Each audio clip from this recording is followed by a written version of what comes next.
Nah. Yeah, wait. Third time's a charm. There we go. That was much better. Well, welcome back. I know it's been a while, but did you miss me? Did you miss me?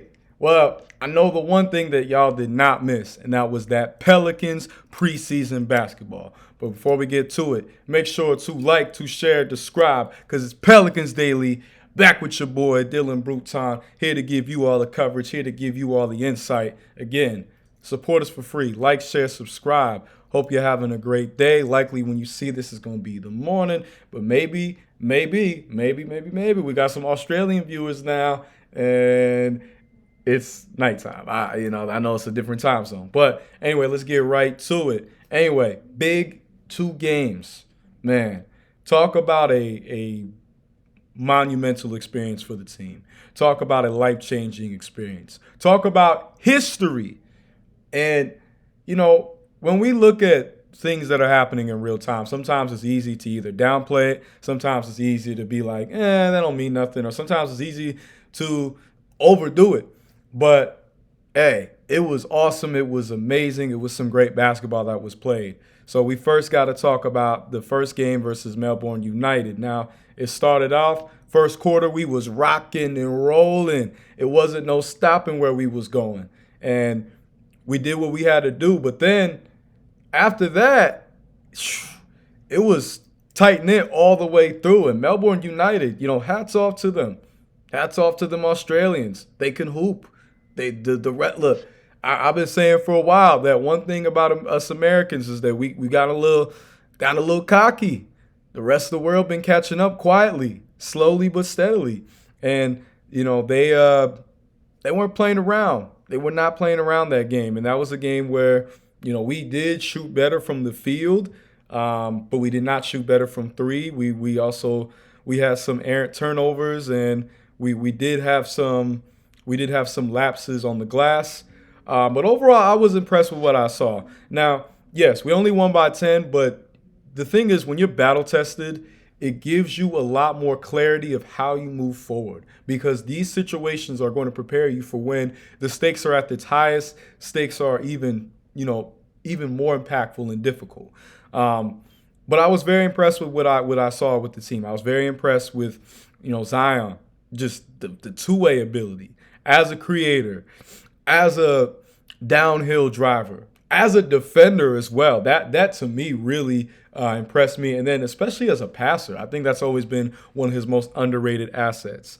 I felt like that there was a lot to take away from his performance in this first game. Trey as well, Jose. Obviously, we got to shoot better by and large. Again, it's not going to cut it. Regular season time shooting 24% from three. But overall, I think that there was a lot of positive to take away. I think that the offense is very much active, and I think the defense is relentless. And if we keep on that same trajectory, the sky's the limit. So I'm very optimistic. Now this next game, though, that next game versus Melbourne and Phoenix, woo! Now that was that was one of the moments where it's like, yo, my man, pass the sticks. Like you getting cooked out there. And that was a game that we won a lot more handily, and we won the first game 107-97. We won the second game 127-92. And this was a game where from start to finish, we were practically in cruise control. We had the game in hand. Again, credit to those Australians, though. At no point did they show any punk. At no point did they hard pump Kool-Aid. If you're really old school, you know that terminology. They played a hard fought game both times. So tip the cap to them. But some great performances, man. Some absolute great performances. This was a game where we saw a little bit more of the supporting players play a bigger role, most especially Saddiq Bey. I was very impressed with Saddiq Bey.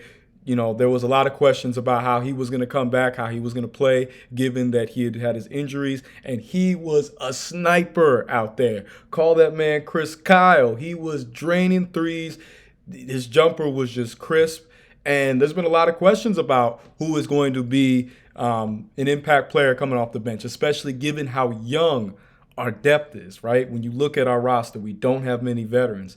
Saddiq Bey is that veteran though that can provide that impact, especially as a 3-and-D player. I was also very impressed with what I saw out of the youngins, especially Jeremiah Fears. I mean, he was aggressive. He wasn't the moment wasn't too big. He was showing exactly why we picked him 7. He was showing exactly why he could very well be a franchise cornerstone, could be a household name when it's all said and done. I mean, I think that's how high his potential is. And and Jordan Hawkins, my guy, Jayhawk was out there in the moments, in the opportunities, wasn't backing down. He did fall in love with the 3 ball in a couple quarters, but once he started picking his spots better, mid-range, taking to the hoop, you see the full skill set. And I know I'm probably like the only guy who really be sticking up for Jayhawk, but that's my guy. I see a lot of potential and I see a lot of promise that a lot of people just have to see a little bit more. I also feel like, Carlo showed a lot of promise, and, there's been a lot of question about, who's going to be a floor spacer for us as a big. It could be Derek Queen once he gets back. He doesn't necessarily shoot a crazy volume of threes, but he can make them. We've seen him making them in college. We've seen him making the summer league. But I was really impressed with what I saw from Carlo. And I also was very impressed in both games what I saw out of Micah Peavy. And if anything, I've talked about this with several other Pelicans insiders and people who cover the Pelicans. And by and large, we all agree that Micah Peavy, of all of our rookies, is going to probably get the most playing time moving forward. Now, why is that? Not because he has the highest ceiling, but because he has the most transmittable pro skills, the most day one ability. And, with so many things in life, it's about what have you done for me lately? And the NBA is no different. What have you done for me lately in the sense of, are you ready to step in? When opportunity comes knocking, are you ready to take that call? Are you ready to take the baton? And are you ready to go full throttle? And what Micah showed me is that absolutely. As a defender, as a floor spacer, just as an impact player who is obviously a little bit more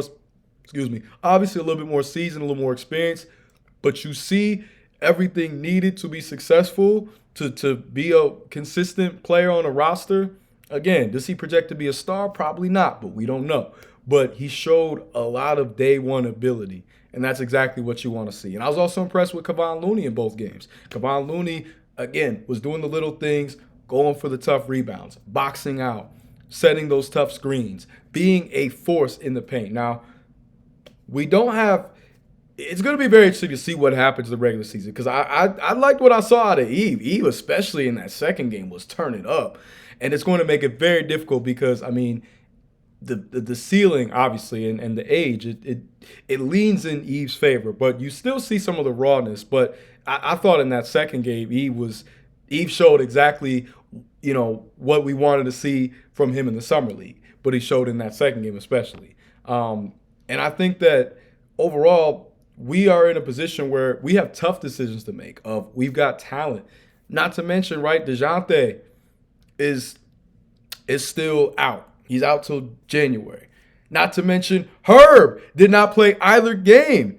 So it's like the fact that we're able to do this show the best of both worlds, right? We have our first game where it's very competitive, where it's tight-knit, where we have to persevere through adversity. Then we have this game where we just steamroll them, where we just go hard, go full throttle. I was very impressed with the team. Obviously, there's room to grow. Obviously, there are things that have to improve. But when you look at a baseline and a template and a foundation of where this team could go, the ceiling is high for a reason. That's why I've been saying playoffs. Now, I've again, been chopping it up. In this time where y'all ain't seen me, I'm always working. I'm always doing something. I'm just busy as hell with school, though. I can't even front. But there seems to be a kind of, I want to say there seems to be a lot more chatter about the Pelicans potentially being a playoff team. And I've been saying to y'all, 4 to 6 seed, if everything goes as planned, everything goes right, nothing, no stone is unturned. And I still am sticking on that. I'm still standing on that. On the low end, I do think 7 to 10 seed, which again, still is playoff contention. Still is, you're in the play-in, or you're one of those last seeds. So I think that overall, what this showed and what this trip is going to mean in the long term, it can't be, there's not enough words to describe value, right? From a team building, team chemistry, from the experience, and from making history as the first NBA team to represent the United States of America, to represent the NBA in the NBL, I mean, against the NBL in Australia, and especially with the continued globalization and expansion of the game, it means the world. It plays a big factor because someone has to be the Kickstarter. Somebody has to be the innovator. Somebody has to be a trailblazer. And now we are part of trailblazing history. So for all those naysayers out there that said, no one cares about New Orleans, no one cares about the Pelicans, there's nothing going on for them, blah, blah, blah, blah, blah, blah. Did you not see all those Australians in the crowd with Pelicans jerseys? I mean, I don't know if we was to take a poll of how many people came all the way from New Orleans up there that weren't player family. Hey, I bet you there was some, because again, it was way more New Orleans fans than there was for either the Melbourne team, Melbourne United or Melbourne Phoenix, and hats off to both of them because they both are talented teams within the NBL. The NBL is a talented basketball league. It's in the top 10 toughest basketball leagues in the world. So this was not no walk in the park. It wasn't like we just said, P. Sherman, Wallaby Way, Sydney. Boom. Get out the way, Kangaroo. No. They played us tough. They played us hard. But I think this experience, again, is going to mean so much in the long term for this team. It's going to mean so much for the foundation that we're building, the culture that's being implemented, and for everything that is moving forth. And granted, we're not a championship team right now. Like, I'm just being honest and real, but nothing worth having comes overnight. It takes time, it takes effort, it takes constant and continuous growth. And that's exactly what this team exemplified. That's exactly what this team showed. So I was very impressed. This was exactly the preseason trip that we need. This was exactly what the doctor could have ordered. So I'm very excited for this season. Y'all should be too.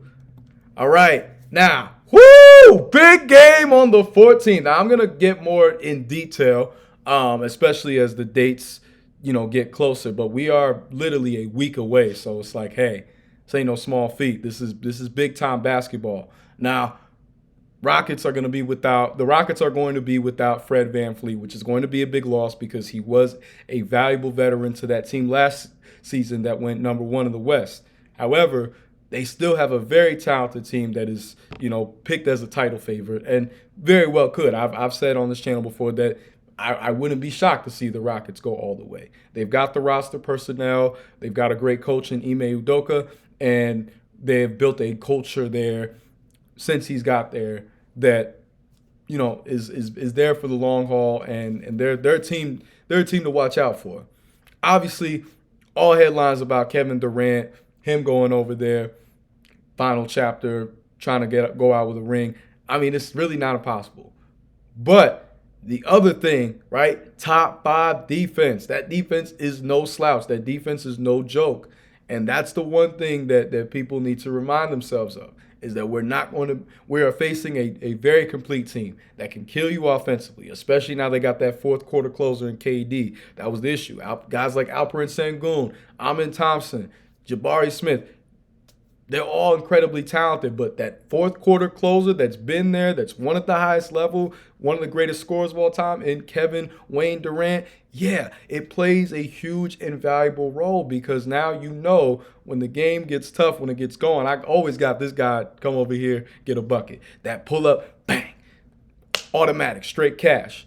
But I like our odds. Why do I like our odds? Again, because we've got a very deep roster. We've got a lot of guys who are hungry. We've got a lot of guys who play relentless. And we have a very talented starting 5.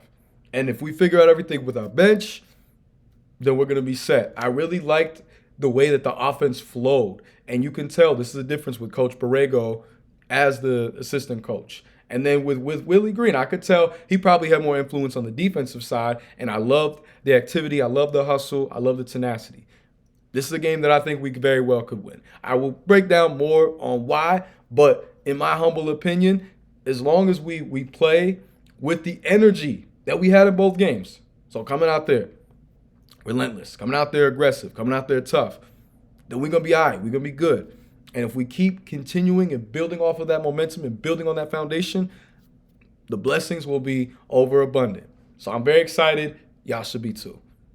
Now to my favorite part, responding to y'all. Since it's been a few days, there's going to be a lot of comments. That's why I didn't maybe go in as deep with some stuff. But let's start off. My guy, Ricky Pronio, 2494. I honestly believe we'll make the playoffs so everyone can play this whole season. Ricky, humbly and wholeheartedly and honestly believe in you, my guy. Christopher Church, 488. Man, I thought he was going to be live, especially for this game. I think the depth showed glimpses of what it could be. Zion and Trey with 15 in the first half. Oh, yeah. No, I don't live stream. We'll see what goes on, what happens with that. That would have been fun, though. I did watch the game. I was also doing homework. The life of a grad student.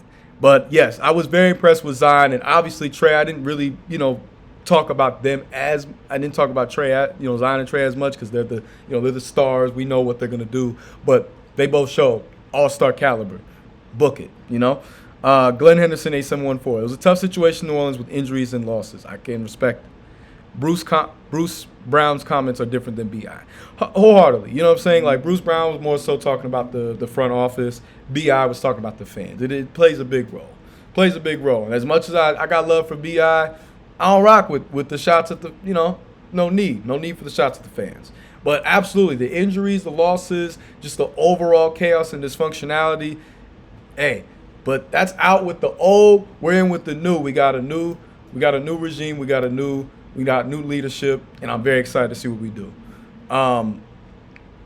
G4M3F2P, Pels top 5. Hey, I'm praying. Hoping and praying. Nothing's impossible, though. We don't have the easiest gauntlet moving forth in the first 10 games of the season, but that is going to tell us everything about this team. And I think as long as we can finish in the 500 win percentage, we'll be all right. We'll be good.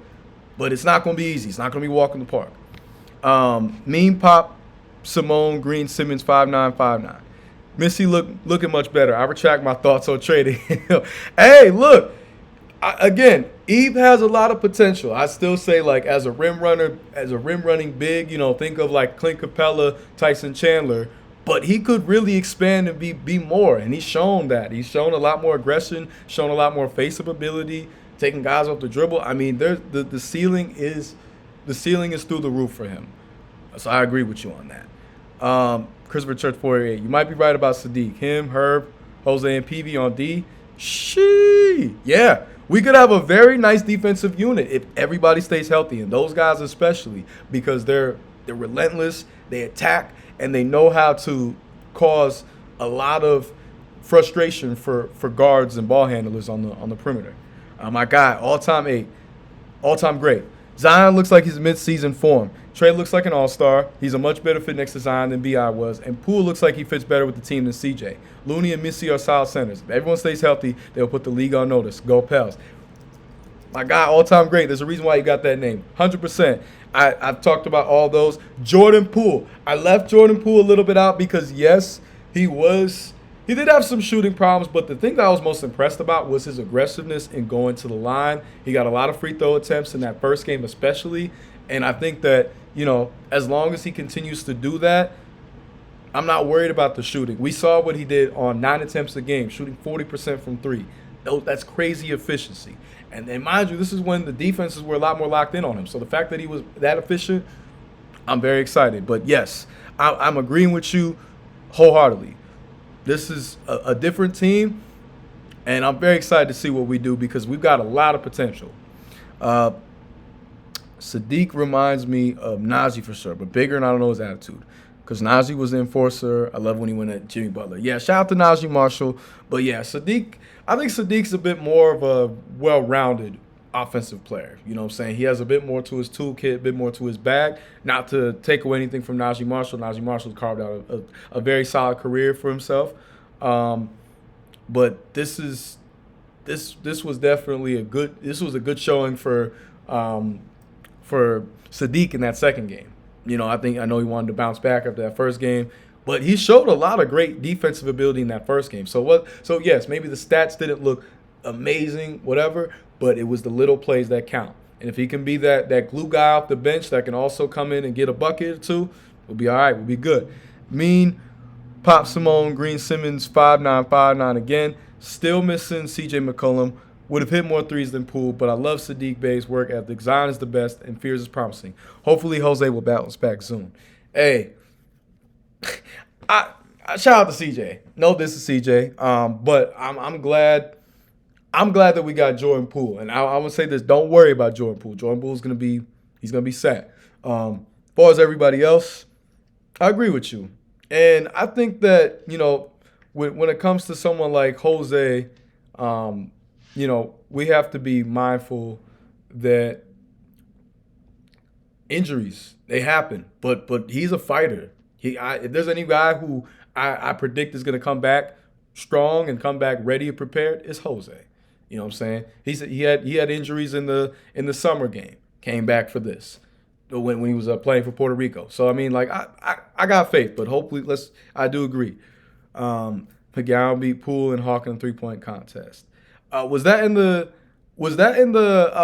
fan night? Now that I did see. I've been trying to scour the internet for looking for fan night coverage. Did not see much of that. Now, boy, if I was there, hey, you would have seen something. You would have been there. You would have seen a lot going on. But it is what it is. I wasn't there, but one day, hey, knock on wood, we gonna manifest that.